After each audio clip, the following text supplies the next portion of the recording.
Reader 1. The Vegetarian Wolf and Other Stories.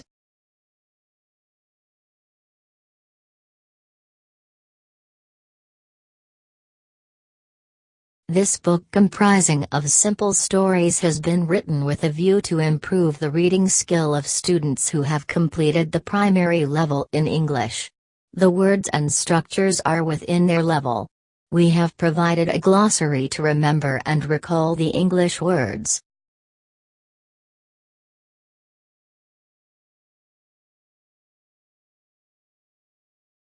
A question and answer series has been accompanied after each story to provide spoken skill practice.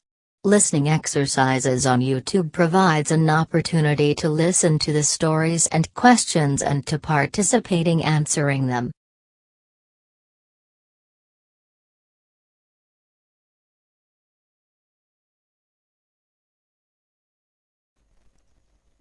හැඳින්වීම මෙම පොත සරල පුංචි කතා කීපයකින් සංයුක්ත වේ. මෙම පොත 6 වන පන්ති සහ ඉහළ සිසුන් සඳහා යෝග්‍ය වේ. මෙම කතා පොතෙහි අඩංගු වූ ඔබට අවශ්‍ය වන වචන මාලාවන් විවරණය යටතේ දී ඇත. ප්‍රශ්න පිළිතුරු අභ්‍යාස මාලාව කතනය පෝෂණය කරයි. Listening exercises on YouTube අමතර පුහුණුවක් ලබා දේ. මෙහි එන කතන්දරවලට සවන් දිය හැක. Story 1. The Thirsty Ant and the Teardrop. One day, a thirsty ant was searching for water, and as it was the season of drought, it couldn't find even a drop.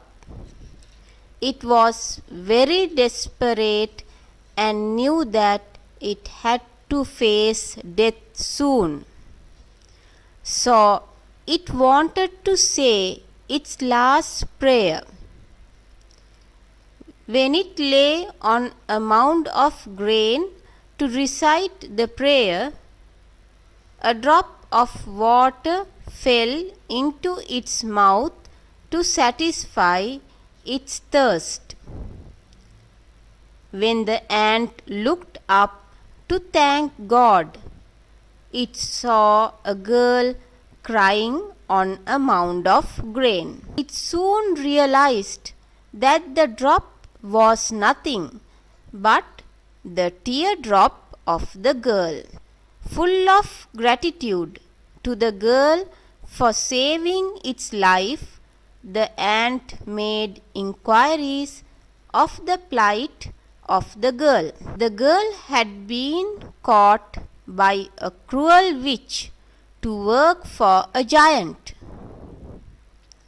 The wheat, rye, paddy, and several other grains had been mixed up together by a strong wind. The giant ate different grains for different meals. The girl had to sort out enough grains to feed the giant. She had to work all day and all night long without any sleep or rest. If she failed to sort out enough grains for the giant to eat, the witch would give the girl to the giant to eat.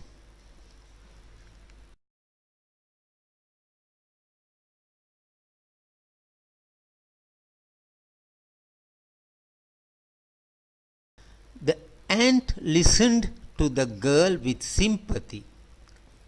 Then it began to console the girl. It said, "All my companions are in thousands. Watch us. We are going to work for you." So saying thus, the ant disappeared. In a moment, different ants came in different directions. There were black ants, red ants, white ants. They came in thousands and set to work. It took only an hour. All the grains were sorted out into mounds of wheat, paddy, barley, rye, etc. The girl thanked the ants for sorting out the grains for her and for their generous help. The ants replied, "You too have helped us. It is a display of gratitude for your kind help on us. Our mission is not yet over till we save you from the grip of the giant and the wicked witch." The following morning, the witch came and saw the mounds of grains. She saw the mounds of grains wonderfully separated. She soon realized that this was an impossible task to perform by a small girl. She was certain it had to be the work of a powerful hand or magic hand. She felt a fresh danger. She pretended she was a fairy. She began to feed the girl with milk and honey. She promised to take her back to her parents. The ants had been watching the entire event. They were hiding in the mounds of sand. They had a plan to avenge the witch and the giant for all their misdeeds. They were waiting impatiently for the arrival of the witch and the giant. When they heard the kind words of the witch, they were really confused. Could it be a fairy, or could it be the witch pretending as a fairy? They were confused because they had never seen a fairy before. Now the witch wanted to escape as soon as possible. She knew the danger lying ahead. The thought of the magic hand or the powerful hand had terrified her enough. She said, "Child, get onto my shoulders and hold me tight. I will carry you home. I will carry you to your parents. Let us escape from here before the giant and the witch arrive." The child got onto the shoulders of the witch and held her tight. The witch was about to take off. Just then, the door flung open. The witch confronted the mighty giant.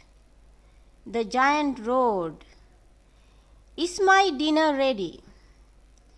Why are you running away? Why are you so terrified?" The witch was dumbfounded. The ants realized that she was not a fairy. They knew she had pretended to be a fairy. Not a moment passed. Thousands and thousands of ants came from all directions. There were big ants, small ants, black ants, white ants, red ants, and many other strange ants. They rounded up the giant and the witch. they spread out all over on the giant's body. Soon the giant looked like a huge mountain fully covered by ants. The giant was helpless. It even couldn't groan, as its face was covered and were being stung by the ants. It couldn't see, as its eyes were covered by balls of ants. It could only stumble and knock against the walls of the cave. Very soon the giant became lean and fell dead on the ground. The ants dispersed, leaving only the skeleton of the giant. Meanwhile, the rest of the ants climbed up to the chest of the witch, freeing her rest of her body to carry the child. They stung the witch not very hard. The ants said to the witch, "Carry the child to her home. Leave her safely with her parents immediately. If you delay, we will not spare even your skeleton." The witch began to fly off, carrying the child as fast as she could. The more she delayed, the more she felt the pain of ant biting. She was gasping for breath and wanted to pause, but the ants didn't give her any chance. She wanted to relieve her from the ants by pleading mercy for all her misdeeds after leaving the girl safely with her parents. However, the witch was so tired that as soon as she left the girl with her parents, she fell on the ground dead. The ants said, "Dead or alive, it's a feast for us. Let's feed on her corpse." The ants invited all the other ants in the neighborhood too.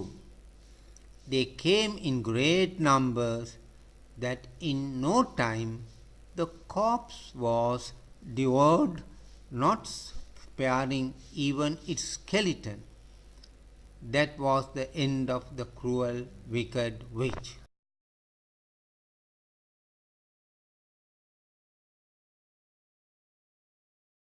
Story 2. The Vegetarian Wolf. A wolf was very hungry one day. It was so hungry that it wished to have the best of its prey. It was the goat's flesh that was in its mind. It was years since it had goat's flesh last. The mere thought of it made its mouth watering. However, the path to goat's flesh was not very easy. It knew it very much, but its greed and desire to have goat's flesh made the journey seemingly pleasure. It set off with a black fat goat in its mind. It went along several tracks in the forest, but never it caught sight of a goat. It came across several animals such as hare, mouse, deer, jungle fowls, but they were not worthy of the fine dinner it was hoping to have. It changed the tracks one after the other, but alas, there were no goats at all. By now, the wolf was hungry. It thought, "In vain I missed several preys." However, it didn't lose its hope of getting a good fat goat. It went on and came to a rocky mountain beside the sea. There were only a few bushes on it. The wolf saw a goat on top of it.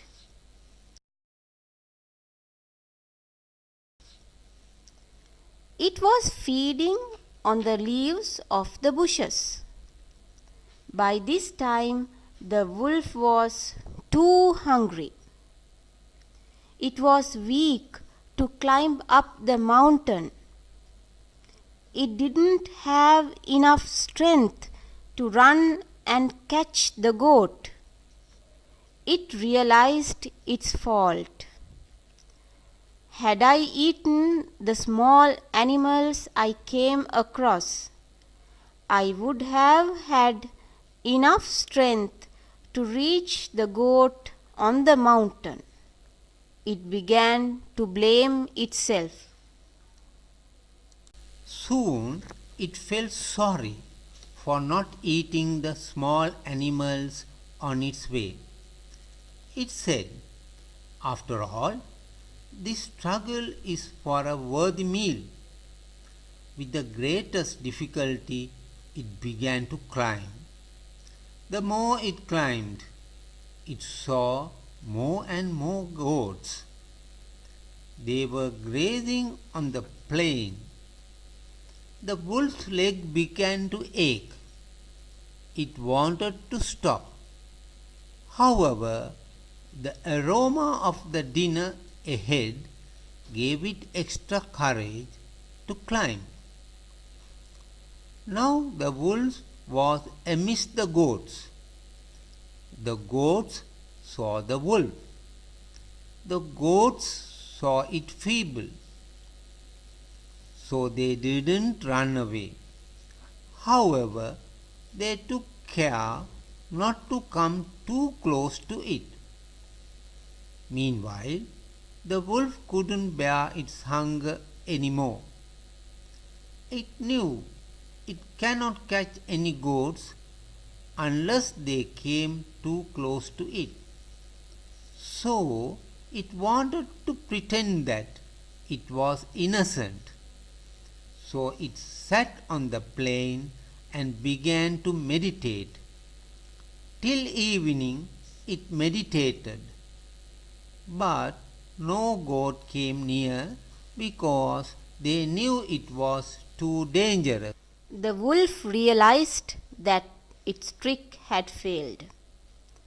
"I have to eat something to keep me alive, or else I will have no strength to climb down, and soon I'll die of hunger on the mountain."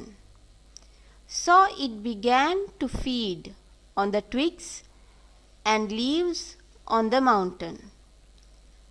A little bit of these items are not harmful for my tummy at a time of need, the wolf said. The goats saw the wolf eating leaves and twigs. They had seen the wolf eating only flesh before. The goats stood at a distance and inquired about this change. The wolf said, "The power of meditation has changed me completely. I must tell you the truth. I swear upon God, from now onwards I am a vegetarian," and began to eat more and more leaves, although it choked the wolf. The goat said, "Your community has killed many of our kind, and now you are soon going to eat up our food. The power of meditation has done no good for us. You are the same old wolf."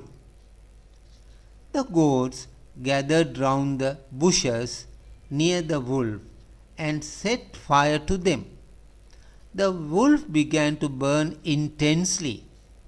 The fire baked the wolf, and the dense smoke choked the wolf until it died. The Angry Farmer and the Hungry Fox.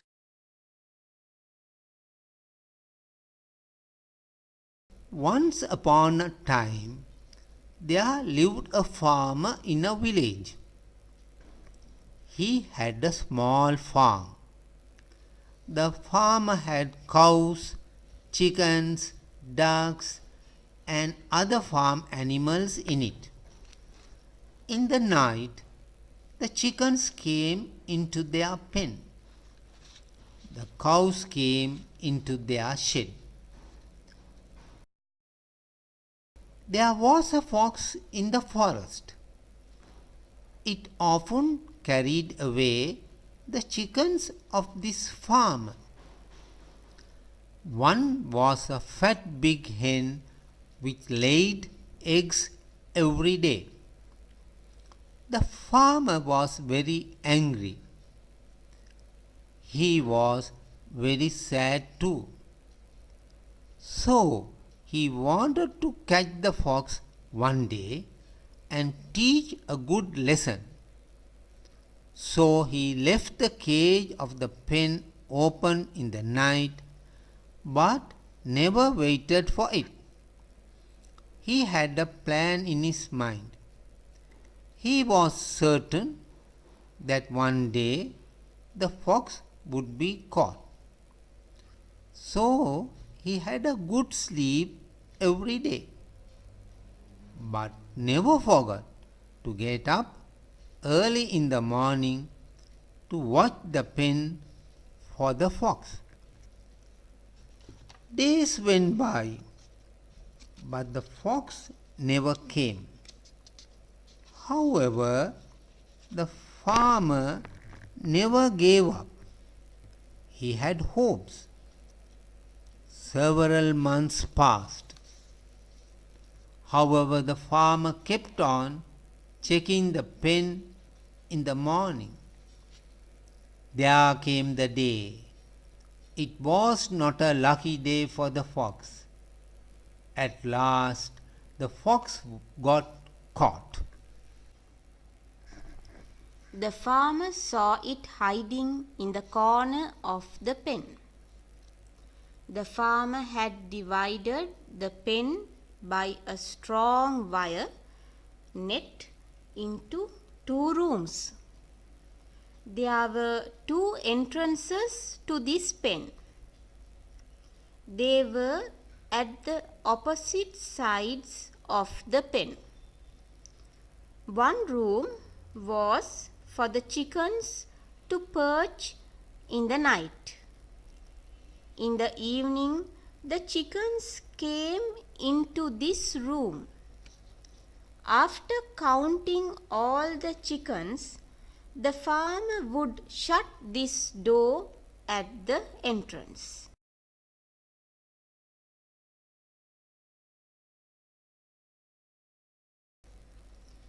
The door of the opposite entrance remained open.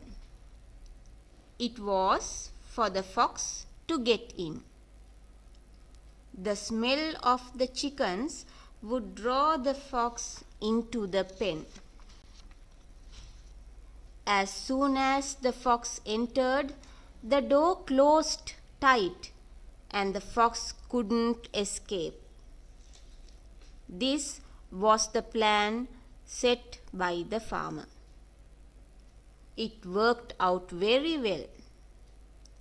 The fox couldn't catch the chickens.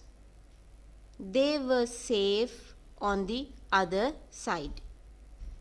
But they were frightened. They knew it was the fox. They began to cluck loud and loud.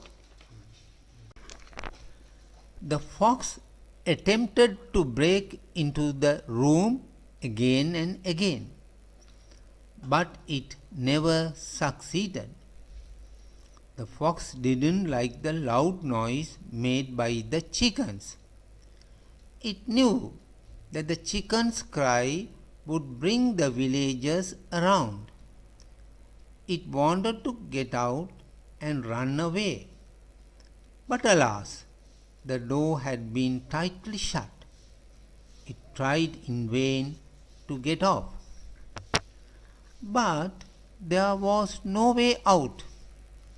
It went to and fro in the cage desperately. It went round and round inside the cage till it saw the first light of the dawn appear. The chickens knew that they were out of danger. They didn't cry any more.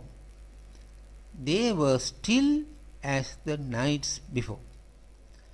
They were waiting for the daybreak.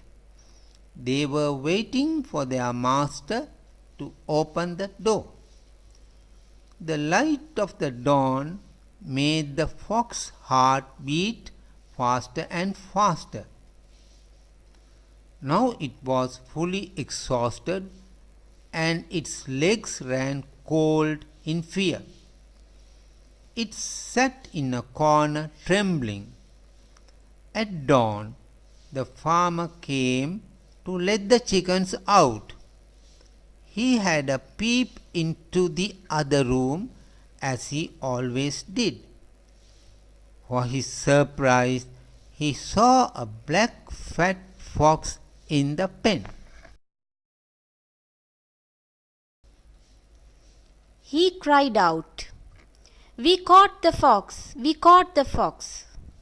A lot of men and women gathered around to see the fox. They brought sticks with them. The farmer said, "The fox has been feasting on our chickens all these days. It has filled its stomach with the flesh of our chickens. So let us keep its stomach empty. Soon it will die of hunger.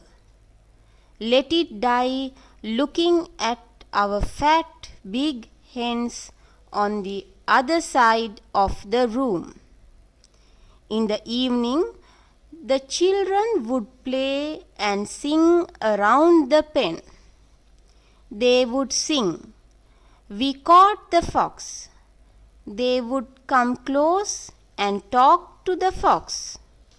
Day by day, the fox became weak.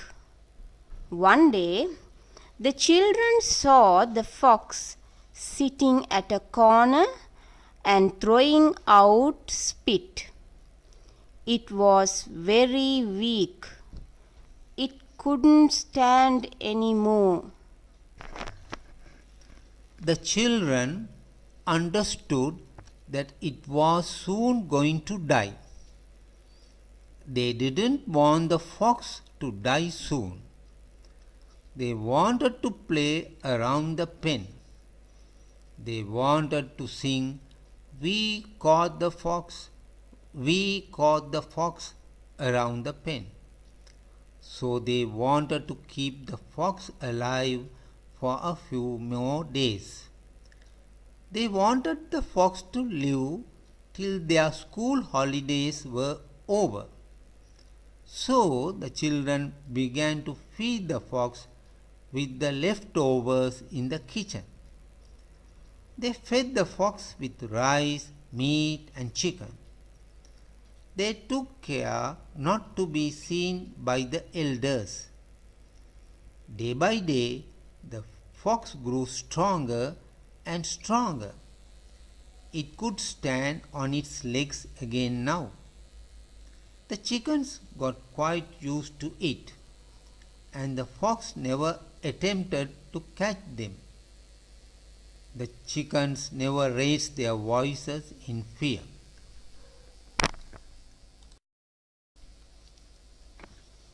The children played around the pen, and the fox too enjoyed their play. The farmer watched the fox in the mornings. For his surprise, it was not feeble as before. It had gained strength. He counted the chickens, and the number was correct. So he was certain that the fox had not eaten their chickens. Now he was certain that someone had been feeding the fox. Who could it be? On and off, he took notice of the pen, but no one carried food for it. Then he began to watch from far, taking cover behind a huge tree. He saw his children playing around the pen. He saw the fox putting out its paw, begging for food. The children gave some food every time the fox stretched its paw out. The fox and the children were very friendly. He noticed the fox and the chickens being quiet in the pen, unlike before. Then he felt ashamed for keeping it locked in hunger. So he wanted to release it. He opened the door and drove the fox into the forest. But the next evening he saw the fox in the farm with his children. They were playing and feeding the fox, and the fox never harmed the chicken in the farm thereafter.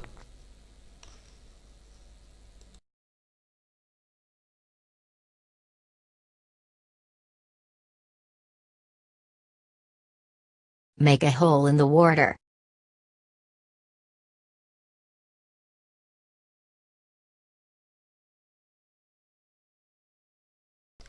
Once there was a handsome lad living by himself. Very soon he got fed up with his lonely life and decided to marry.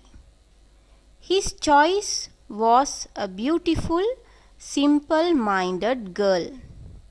But it was not so easy to find the right wife for him.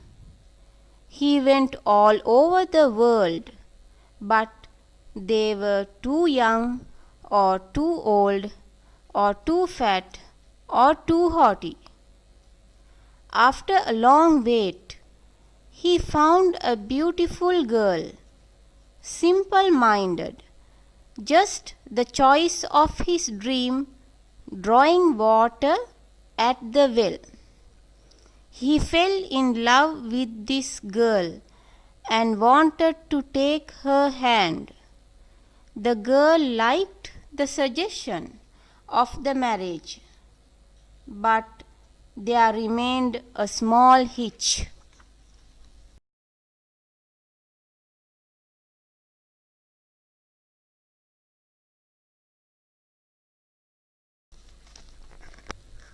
Her stepmother disliked anyone marrying the girl because she didn't want to lose the girl. She wanted the girl to work for her all day long. So whenever any prospects of marriage came by, she would set a difficult task to perform. It was so difficult that everyone failed. The task laid before the lad too was equally difficult and seemed stupid. The stepmother wanted him to make a hole in the water for the exchange of marriage. It was a nasty offer too. The young man was truly in love, but he had no idea of how to solve the problem. He sighed and suffered for a long time. However, he did not give up. One day he found that the well had frozen over. Seizing a stout stick, he made a hole in the frozen surface of the well. So the stepmother had to offer the girl in marriage to the lad.